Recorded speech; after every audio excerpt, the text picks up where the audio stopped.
As I said, what an absolute tragedy, what a horror on our buses. There have been concerns for a while now of the growing number of people being assaulted on buses, and whilst we have had stories of passengers, it has mostly been the bus drivers. 51 assaults on drivers were logged with Auckland Transport last year. This year, which is not over yet, so far 44 violent assaults on bus drivers have been reported. Like I said, the end of the year is still a little way away. And it's not just the drivers that are having to endure this. Passengers are now falling prey to violent behaviour. In June, a 16-year-old student sustained severe facial injuries following a vicious attack by a passenger on an AT bus in East Auckland. And yesterday afternoon, emergency services rushed to an Auckland suburb of Onehunga following reports of a person being stabbed on a bus. A woman was initially in a critical condition and taken to Auckland City Hospital, but police confirmed a few hours later that she had died. The offender is yet to be caught, but they have now identified him. With many bus drivers now reporting they fear for their lives if they go to work, and now a death of a member of the public, how can we make it safe to catch a bus? Police Minister Mark Mitchell joins me now. Mark, good afternoon. Hi Leah, how are you? I'm good, but my gosh, Mark, what a tragedy. Where have we got in society that a woman catches a bus and is stabbed to death? It is awful, and it is a tragedy, and my heart goes out to the family of the victim. You don't expect when you get on a bus to be confronted with or have to deal with that type of thing. So I agree with you entirely. I've spoken with Simeon Brown. We'll meet with Auckland Transport to see what more can be done around public safety, sadly, on our public transport.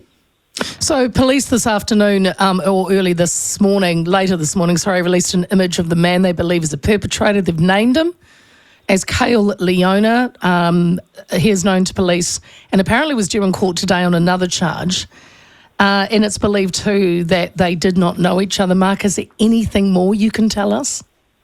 Look, you probably know about as much as what I do. I'm over on the East Coast today for shakeout with emergency management, so I'm sort of getting bits of information. I haven't had a full briefing on this, but I do understand that they've identified who the offender was and that he was out on bail conditions.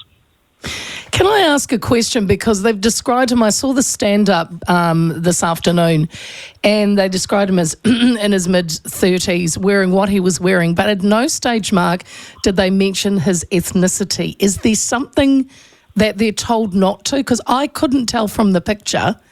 I think he's Polynesian. I don't know, but should that not be an important part of a description? I don't know. I haven't seen the descriptions around that. It's very hard for me to comment. But look, the expectation. But that's not a rule, though, is it, Mark? Police aren't told not to do that, are they? No, absolutely not. Certainly not that I'm aware of. I mean, it is operational, but no, definitely not. You mentioned you're going to meet with Simeon Brown, Transport Minister, which is great because, as you know, the government recently introduced new security measures to include an introduction of a new aggravating factor for offences committed against public transport workers, also possibly retrofitting safety screens, real-time CCTV monitoring. This is all good news, Mark, but it doesn't address what's happening right now on our buses. Is it time to take immediate action, even something as drastic as undercover police riding buses in areas that are deemed dangerous? Look, we have got a few options that we're sort of talking about, but yes, I do agree with you that we need to take further action in making sure that our public transport system is as safe as possible. Look, it's just the awful reality is, Leah, is that we're climbing a big hill here in terms of getting on top of this violent crime. We know that we've got too much methamphetamine and drugs in the country, and we've just got to keep slogging it out and moving forward step by step. But obviously the focus right now, certainly for Simeon and I around public transport, is what more can we do to work with AT to make it even safer.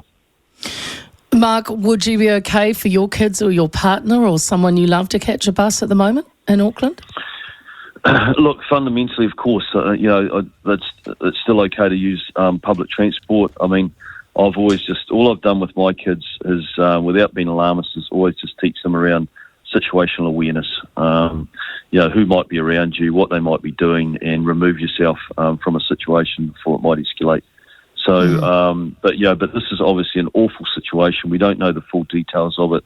It's tragic that there's been a loss of life. My thoughts and heart go out to the family who will now be trying to deal with this and grieve. My focus is meeting quickly with AT and with Simeon to see what we can do to enhance safety on our public safety network, on our public transport network.